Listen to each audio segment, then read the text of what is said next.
लेकिन जिस तरीके से भारतीय बॉलर से बॉलिंग की आकाशदीप की, पहले एलबीडब्ल्यू जो, उसके बाद से लेके सुंदर की 2 विकेट, फिर जडेजा की लगान सुंदर की 2 विकेट, इससे पता चलता है कि भारत ने पूरे दिन के अंदर डोमिनेट किया है। Complete dominance bye team India. Told you last night, told you in the morning show कि पंत और गेल आपको स्कोर करके देंगे। लगाए जिसने शर्त लगानी है, जब रात को 4 आउट थे, कहा है जिस माई के लाल में हिम्मत है, आज let's have a bet on it, India will take lead, rest is history. देखिए दे प्लेड सुप्रीमली वेल। अब लेकिन क्या कमाल की और ब्लास्टिंग जो है बैटिंग किया ऋषभ पंत ने, और साथ में शुभमन गिल ने। ऋषभ पंत अनलकी रहे कि वो अंपायर कॉल का जो है वो शिकार हुए और वो आउट हो गए, लेकिन hats off to Rishabh Pant, किस तरीके से खेला भाई वो, better than run a ball 50। 5 बार वो ये काम कर चुका है, most by any Indian. World record मेरे ख्याल में उसका गिलक्रिस्ट का है कि 8 दफा उसने ये काम किया कि 50 जो है उसने better than run a ball 8 दफा बनाई है, तो 5 दफा तो ऋषभ पंत ये काम कर चुका है। अब आप खुद अंदाजा लगाइए कि it's not easy. Rishabh Pant ने तो अच्छी बल्लेबाजी की, बट देखो यार, मैं जितना मर्जी इसको कहते हैं ना गिल को बोलता हूं, लेकिन असल बात यह है कि मेरी नजर के अंदर शुभमन गिल ने अभी तक इंडिया के अंदर जितनी भी इनिंग्स खेली हैं, ये उसकी करियर बेस्ट है, करियर बेस्ट इनिंग्स है उसकी इंडिया के अंदर। आज के दिन आते साथ आके बंदा जो है वो 2 बालों पे 2 चौके, पहले ओवर में 3 चौके लगा देता है और न्यूजीलैंड को प्रेशर में डाल देते हैं। बिल्कुल जो उनका बॉलर आ रहा है, चाहे वो उनका जो है वो एजाज पटेल है, चाहे सोधी है, चाहे वो जो है वो दूसरा क्या नाम है उसका, फिलिप्स है, सबकी धुलाई किया ऋषभ पंत ने आज। लेकिन अगर ऋषभ पंत खड़े रहते तो इंडिया एक बड़ा जो है वो रन हासिल कर सकता था। अभी कर रहा खूबसूरत बैटिंग, शानदार बैटिंग, शानदार डोमिनेंस, और जब आपके हाथ पांव भूल जाते हैं तो आपके 12वें और 13वें प्लेयर जो है बेहतरीन 96 रन की शानदार धुआंधार जानदार, इसको कहते हैं बैटिंग। आप शुभमन गिल ने कैसा, जिसको कहते हैं ना, यूटिलाइज किया और क्या शानदार परफॉर्मेंस करके दिखाई, मजा आ गया। 90 करके गया, लेकिन जो एंड के ऊपर वाशिंगटन सुंदर ने तड़का लगाया ना, सुंदर की सुंदर इनिंग्स, ये तो आकाशदीप खच मार के आउट हुआ है। इंडिया वर्सेस न्यूजीलैंड के बीच में जो 3rd टेस्ट मैच खेला गया, उसमें आज के दिन किस तरह का बल्लेबाजी किया है इंडिया के बल्लेबाजों ने, कमाल कर दिया। क्योंकि आपको बता दें 4 विकेट के नुकसान पर 90 रन पर 4 विकेट गिर चुके थे। उसके बाद जिस तरह से पंत और शुभमन गिल ने खेले हैं, ओहो लाजवाब पारी, जिसको देखकर पूरा पाकिस्तान सदमा में चला गया और कमाल का कमबैक किया है। have a bet on it, India will take lead, rest is history. देखिए दे प्लेड सुप्रीमली वेल। सिर्फ खेल रहा ये मैं मान लेता हूं, और सिर्फ 60 रन करके ऋषभ पंत जो है छक्के छक्के चौके चौके लगा के, पहले ही ओवर में 3 चौके भी सिर्फ ही, जब हम लाइव थे तो सिर्फ ही है। ये तो सही कह रहे हैं, फॉर्चून फेवर्स द ब्रेव।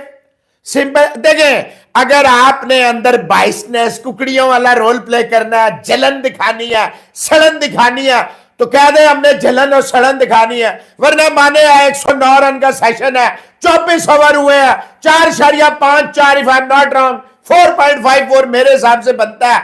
ऊपर नीचे है तो मुझे बता दीजिएगा, और क्या चाहिए, व्हाट एल्स यू वांट।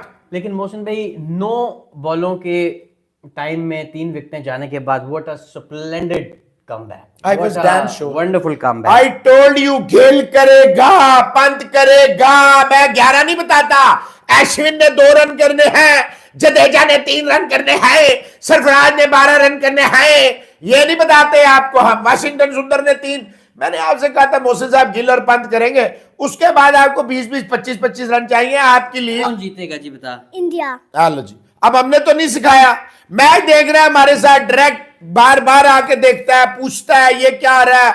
अच्छा ये पूछा मोहसिन साहब ने कि हाँ जी ये क्या है, कहता है ये मैच देख रहे हैं सारे अंदर बैठ के। और डोमिनेटिंग पोजीशन में आता है तो फिर मजीद अपनी डोमिनेशन में इजाफा करता जाता है। तो इस मैच में खैर डोमिनेशन नेटिंग पोजीशन में तो नहीं, जाके जो गिल खेला है बहुत अच्छा खेला। गिल आके जिस तरह गिल ने अटैक किया कि छक्का भी मारा, चौके भी मारे, रन बॉल ऑलमोस्ट उसने किया, तो उस जगह पे फील्ड भी खुली हुई है, आराम से सिंगल भी आ रहे हैं। वो जरा डिफेंसिव वो देख रहे हैं, 70 रन हमारे उतर गए हैं ऊपर से, एक खिलाड़ी आउट है, तो out of no career best है, करियर बेस्ट इनिंग्स है उसकी इंडिया के अंदर। वो क्यों?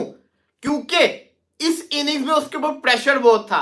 रोहित शर्मा, विराट कोहली आउट हो गए हुए हैं, उसके बावजूद जिस तरीके से शुभमन गिल ने खेला है, मैं यार कहना चाहूंगा कि बंदे में दम तो है, बंदे में स्पार्क क्या है ये बता रहा है, ये बार बार बता रहा है, कह रहा है कि भाई साहब बस कर दो मुझे क्रिटिसाइज करना, मैं प्लेयर अच्छा हूं। और प्लेयर अच्छा है, देखो ना जरा, अकेला खड़ा रहा, वेल डिजर्व 100 था जो नहीं कर पाया, लेकिन इनिंग्स तो उसने शानदार खेली है ना। शुभमन गिल ने 90 करके गया है, एक एंड संभाले रखा। अगर शुभमन गिल का कैच हुआ होता 45 के ऊपर, एक तो न्यूजीलैंड ने भी अच्छी गंदी फील्डिंग की है, 4 कैचेस छोड़े हैं, अगर तो शुभमन गिल का 45 पे कैच पकड़ा होता तो शायद अभी ऐसा कुछ ना होता। लेकिन जिस तरीके से शुभमन गिल ने कैच छूटने के बावजूद जिस तरीके से उसने इनिंग्स खेली है, रोहित शर्मा को देखना चाहिए कि अगर आपको जिंदगी एक और मौका दे तो be like Shubman Gill, don't be like Rohit Sharma.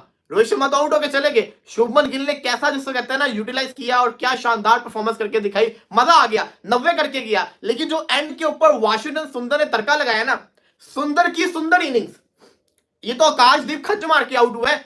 अपनी मैं आपको एक बात बताऊं, सुंदर ने तो उनको छोड़ना ही नहीं था, वो आकाशदीप ने इतनी लेजीनेस दिखाई है कि रन आउट हो गया, हालांकि 2 भी नहीं लिया, सिंगल ले रहा है, वापस उससे आया ही नहीं गया, रन आउट हो गया। और भाई एक तारीफ बनती है, न्यूजीलैंड का जो कीपर है ना डेवन कॉनवे, ये कीपिंग बड़ी आला करता है, इसने बड़े दफे से रन आउट किए, इसकी स्पीड बहुत तेज है। न्यूजीलैंड की अगर स्टार्ट से बात करें ना, तो जो है वो कॉनवे को तो जो है वो आते साथ ही जो है वो आउट कर दिया था आकाशदीप ने, और उसके बाद जो है वो लेथम रन और सुंदर ने इसको बोल्ड किया, और उसके बाद विल यंग को जडेजा ने आउट किया, रचिन रविंद्रा को फिर से वाशिंगटन सुंदर ने जो ऑफ स्टंप से जो आउट किया, और फिर से जो है वो ऑफ साइड से जो स्टंप्स जो हमें उड़ते हुए नजर आए।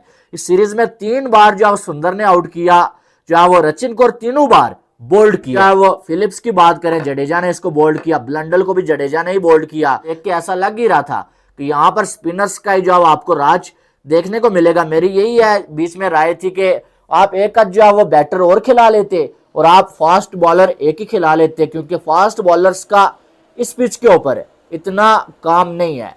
और अगर देखा जाए तो इससे पहले भी जो है जब जो है वो ऐसी पिच बनती रही जो स्पिनर्स के लिए साजगार होती है, तो वहां पर जो है वो फास्ट बॉलर्स का इतना ही काम होता है कि एक आध फास्ट बॉलर्स को ज्यादा यूज किया जाता है और वो आपको एक आध विकेट तो लेके देता है, लेकिन ज्यादा काम जो है स्पिनर्स का होता है। और इस मैच में और इस पिच पर भी हमें नजर आ रहा है कि स्पिनर्स के लिए ही जो है वो यहाँ पर हेल्प है और स्पिनर्स ही आपको छाए हुए नजर आएंगे। वो अलग बात है कि इंडिया के लिए थोड़ी सी अच्छी न्यूज है कि इंडिया वर्सेस न्यूजीलैंड के बीच में 3rd टेस्ट मैच का दूसरा दिन कमाल का रहा इंडिया के लिए, क्योंकि आपको बता दें पहले बल्लेबाजी में कमाल किया, उसके बाद जो है गेंदबाजी में क्या कमाल का गेंदबाजी की और बैक टू बैक विकेट लेकर जो है उनको बैकफुट में ढकेल दिया। और जिस तरह से गेंदबाजी किया वो तो कमाल कर। और बल्लेबाजी की बात किया जाए तो ऋषभ पंत और शुभमन गिल ने क्या कमाल का बल्लेबाजी किया है, मज़ा आ गया ये देखकर। आप इस बार में क्या राय रखते हैं, कमेंट में अपनी राय जरूर दीजिए।